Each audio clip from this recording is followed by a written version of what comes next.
Chercher des signes est quelque chose de très naturel. Lorsque l'on découvre que l'état intérieur influence la réalité, une question apparaît presque immédiatement. Comment savoir si cela fonctionne? Et très vite, l'attention se tourne vers ce qui se passe à l'extérieur.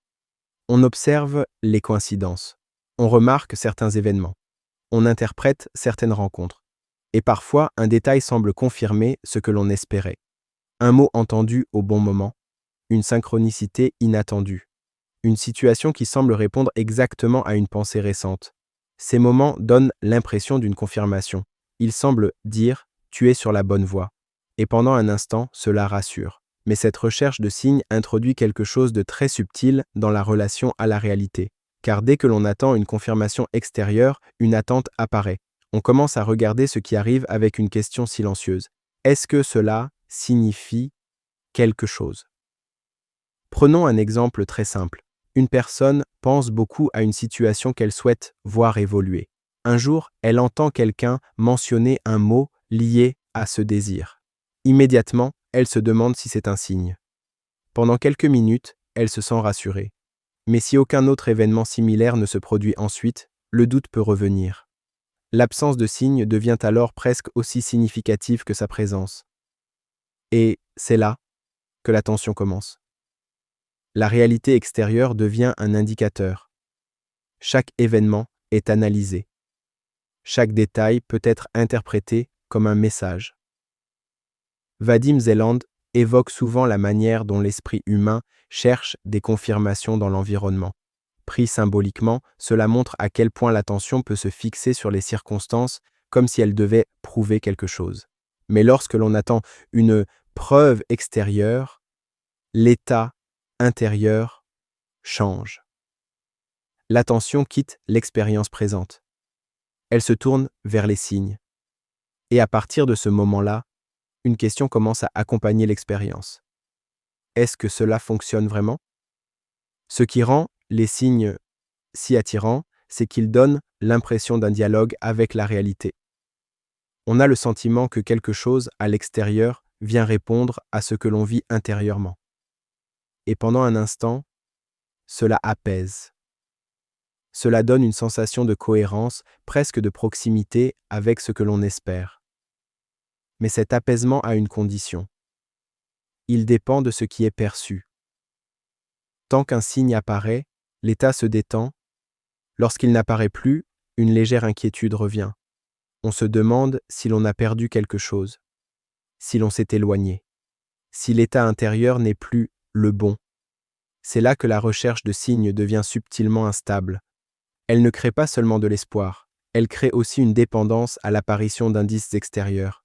Et cette dépendance maintient l'attention tournée vers ce qui arrive, au lieu de la laisser se poser dans ce qui est déjà vécu. Tu es le créateur de ta réalité, non lorsque tu reçois des signes qui te rassurent, mais lorsque l'état depuis lequel tu vis n'a plus besoin d'être confirmé par ce qui apparaît. Car tant que l'on attend un signe, une partie de soi attend encore. Lorsque l'on commence à chercher des signes, un changement très subtil se produit dans la relation à la réalité. Au début, cela ressemble simplement à de l'attention. On remarque davantage ce qui arrive. On devient plus sensible aux coïncidences, aux synchronicités, aux petits détails qui semblent répondre à nos pensées. Mais peu à peu, ces événements deviennent une référence. On ne regarde plus seulement ce qui se passe. On regarde ce que cela signifie. Un exemple très simple, quelqu'un pense beaucoup à une personne qu'il aimerait revoir.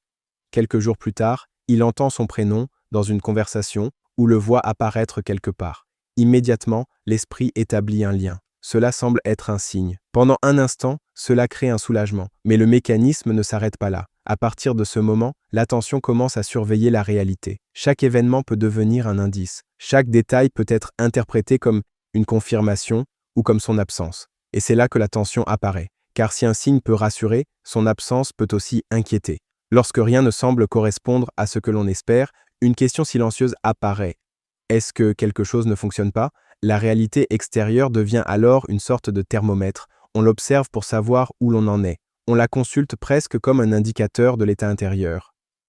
Mais ce mécanisme crée une dépendance très discrète. Au lieu de vivre depuis un état intérieur stable, l'attention se met à osciller en fonction de ce qui apparaît à l'extérieur.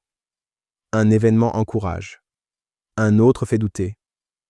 Un signe semble confirmer. Son absence semble contredire. Et peu à peu, la confiance dépend des circonstances. Vadim Zeland évoque souvent la manière dont l'esprit cherche à interpréter les événements pour leur donner une signification particulière. Pris symboliquement, cela montre que l'attention peut facilement quitter l'expérience intérieure pour se fixer sur ce qui semble confirmer ou infirmer nos attentes. Mais lorsque la réalité devient une référence à analyser, l'état intérieur perd sa simplicité. On n'est plus simplement présent à ce qui est vécu. On observe ce qui arrive pour savoir si l'on avance dans la bonne direction. Et cette observation crée un mouvement de vérification presque permanent. Tu es le créateur de ta réalité, non lorsque la réalité te renvoie des signes rassurants, mais lorsque l'état depuis lequel tu vis ne dépend plus de ces confirmations. Car, à partir du moment où l'on attend que la réalité confirme quelque chose, une partie de soi reste tournée vers l'extérieur. Et, tant que l'attention cherche une validation, l'expérience intérieure reste suspendue à ce qui apparaît. Il arrive un moment où la relation aux signes commence à se transformer, pas parce que l'on décide d'arrêter d'y prêter attention, mais parce que l'on voit clairement le mécanisme qui les rendait si importants. On réalise que l'on utilisait la réalité extérieure comme une confirmation. Chaque événement devenait une indication. Chaque détail pouvait rassurer ou inquiéter. Et sans vraiment s'en rendre compte, l'état intérieur dépendait en partie de ce que l'on observait autour de soi. Si un signe apparaissait, la confiance augmentait. Si rien ne semblait répondre à ce que l'on espérait, une légère tension revenait, comme si quelque chose devait encore être vérifié. Mais lorsque l'on voit ce mécanisme avec un peu de recul, une question apparaît presque naturellement. Pourquoi la réalité devrait-elle confirmer quelque chose qui est déjà vécu intérieurement ? Cette question change la perspective. Car si l'état intérieur est réellement assumé, il n'a plus besoin d'être prouvé par les circonstances. Il n'a pas besoin d'être validé par un événement particulier, ni soutenu par une série de synchronicités. Il existe simplement. Neville Goddard exprimait cette idée de manière très simple. Assumer le sentiment du désir accompli. Le pouvoir de la conscience, Neville Goddard. Pris symboliquement, cela ne parle pas d'attendre des signes. Cela parle d'un état intérieur qui n'a plus besoin d'être confirmé. Un état qui est vécu pour lui-même. Lorsque cette compréhension devient claire, quelque chose se détend. L'attention cesse de surveiller la réalité pour y trouver des indices. Elle revient simplement à l'expérience présente. Les événements continuent d'arriver, les coïncidences peuvent encore apparaître, mais elles ne sont plus nécessaires pour maintenir la confiance. Elles deviennent simplement des événements parmi d'autres. Prenons un exemple très ordinaire. Une personne qui attendait autrefois des signes commence à remarquer qu'elle n'y pense presque plus. Les choses continuent d'évoluer, parfois de manière inattendue, mais l'attention ne cherche plus constamment des confirmations. L'état devient plus simple. Il n'y a plus cette attente silencieuse que quelque chose vienne prouver que tout fonctionne. La réalité cesse d'être interprétée comme un message permanent. Et dans cette simplicité, une stabilité nouvelle apparaît. Tu es le créateur de ta réalité, non lorsque la réalité t'envoie des signes qui te rassurent, mais lorsque l'état depuis lequel tu vis n'a plus besoin de ces confirmations. Car lorsque les signes cessent d'être nécessaires, l'expérience devient beaucoup plus directe. Il n'y a plus celui qui cherche des indices et celui qui tente de comprendre ce qu'ils signifient. Il y a simplement la vie qui se déroule.